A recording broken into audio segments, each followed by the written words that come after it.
What's up guys, it's Colby DeWeese with ChemePerformance, and I'm going to be talking about the 5 supplements that I recommend for general health and fitness. And I'm going to talk about one supplement that I think is overrated. The first is going to be whey protein. I think that whey protein isn't even a supplement. I think that you can kind of branch it into the food category.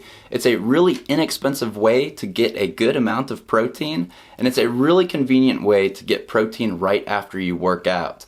Right after you work out, your body's kind of depleted, your muscles are actually breaking down a little bit, and getting protein immediately after you work out can actually improve protein synthesis. When I look for a protein powder, I typically look for a whey protein. It's the most common. It is a byproduct of kind of the milk cheese process, so there is a little bit of dairy in it, but it's usually processed in such a way that it has very little lactose in it. So for people that are lactose intolerant, it might bug you a little bit, but a lot of people do not report any discomfort with it. I don't stress too much about if it's going to be a whey protein concentrate, which is usually a little bit cheaper, or a whey protein isolate, or a hydrolyzed isolate. I look for a brand that is reputable, like a big brand, not some weird over-the-counter, like slapped on a label type thing.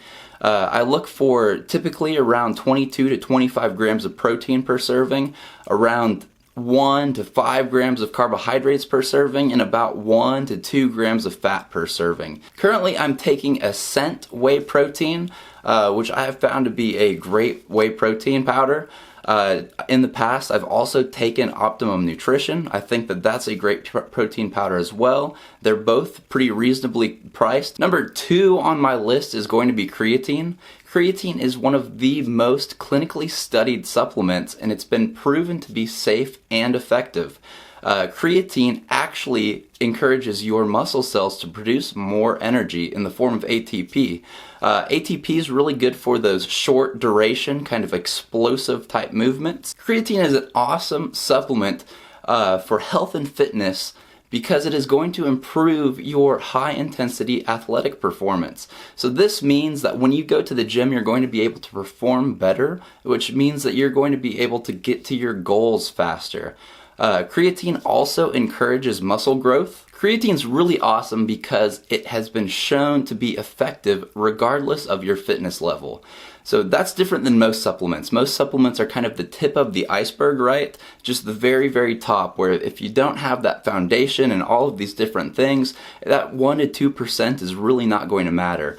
Creatine is going to make a difference no matter what. Creatine has also been shown to help mental performance. For creatine supplementation, I recommend 5 grams of creatine per day. Creatine in the form of creatine monohydrate is what all of the studies are based off of, and it's a pretty cheap supplement to get your hands on. My third recommended supplement is going to be omega-3s, specifically EPA and DHA. The typical American diet is extremely high in omega-6 fatty acids. Omega-6 fatty acids are the inflammatory fatty acids. The typical omega-6 to omega-3 ratio in an American diet is about 25 to 1, whereas the recommended is just 4 to 1. That being said, omega-3 is an extremely potent anti-inflammatory. Omega-3 can also improve your brain health and cognitive function. It's also been shown to reduce cardiovascular risks. Omega-3 has been shown to reduce triglycerides and also increase your HDL or your good cholesterol. EPA and DHA make up omega-3s. DHA in particular has been linked to melatonin production. So low DHA levels make low melatonin. So supplementing with DHA is going to increase your natural melatonin production, which can in turn improve your sleep. Omega-3s are something that you really have to look for when you're looking at a supplement. You want to have a combined serving of 1.5 grams of EPA and DHA in the serving that you're taking. Number 4 on my list of recommended supplements is going to be glutamine. Glutamine is just an amino acid. It's been linked to improved muscular recovery. Glutamine is also the fuel source for the cells that line your gut.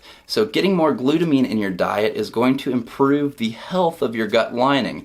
What this means essentially is that your body is going to be more efficient at processing the nutrients that go into it. Glutamine also supports the immune system. So what this means is you're less likely to get sick. When you're less likely to get sick, that means that you can go to the gym more, you can work out more, you can work at the office more, without being taken out of that productive state by being sick. For glutamine supplementation, I recommend between 2 and 5 grams of glutamine supplementation per day.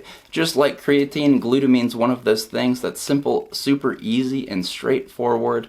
You can pretty much go with whatever glutamine supplement you find. Number 5 on my list is going to be caffeine, and this is going to come with several caveats. As we all know, caffeine is absolutely great for mental clarity, for energy levels. It can also improve your metabolism. Caffeine also reduces the time to exhaustion by improving your strength, stamina, and muscular endurance. Well, this kind of makes it sound like the wonder supplement. There are several downsides to caffeine. Caffeine is a supplement that is extremely easy to overdo. The Mayo Clinic recommends exceeding no more than 400 milligrams of caffeine per day. That is an amount that's typically found in a lot of pre-workouts. The popular Bang energy drink has about 300 milligrams of caffeine in it. Caffeine has a half-life of about 6 hours. That means it takes 6 hours for half of the caffeine to get out of your system. Because caffeine is such a potent stimulant and it has that 6-hour half-life, that means having any caffeine after 1 p.m. is going to start affecting your sleep. It's no wonder why 2/3 of Americans report having some sort of issue sleeping. My recommendation for caffeine is going to be to keep it between 100 and 200 milligrams per day. Preferably this is before your workout so you can actually get the benefits of it. However, if this needs to be at the beginning of work, just for that mental clarity boost, that's okay as well. I recommend that you take a 1-month break from caffeine every 4 to 5 months.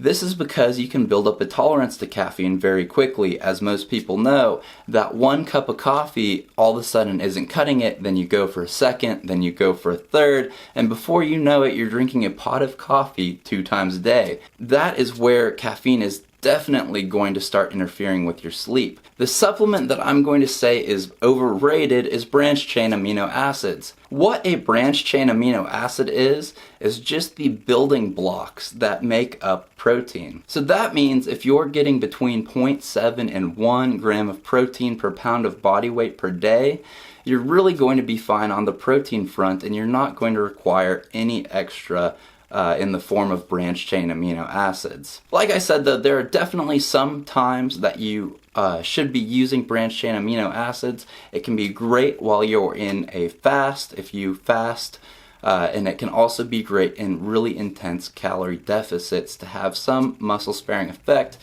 despite there not being too much clinical evidence that it actually does have a muscle sparing effect. With all this talk about supplements, I want to say that the foundation of health and fitness is going to be in your nutrition, in your sleep, and in your workouts or exercise. That being said, these supplements will help get you to that next level. But to be healthy and fit, by no means do you have to go out and buy every single one of these supplements. So there we go. Those are my 5 recommended supplements for general health and fitness, and 1 supplement that I think is overrated. If you like this video and you want to see more like it, send me a message as to what you want the next video to be about.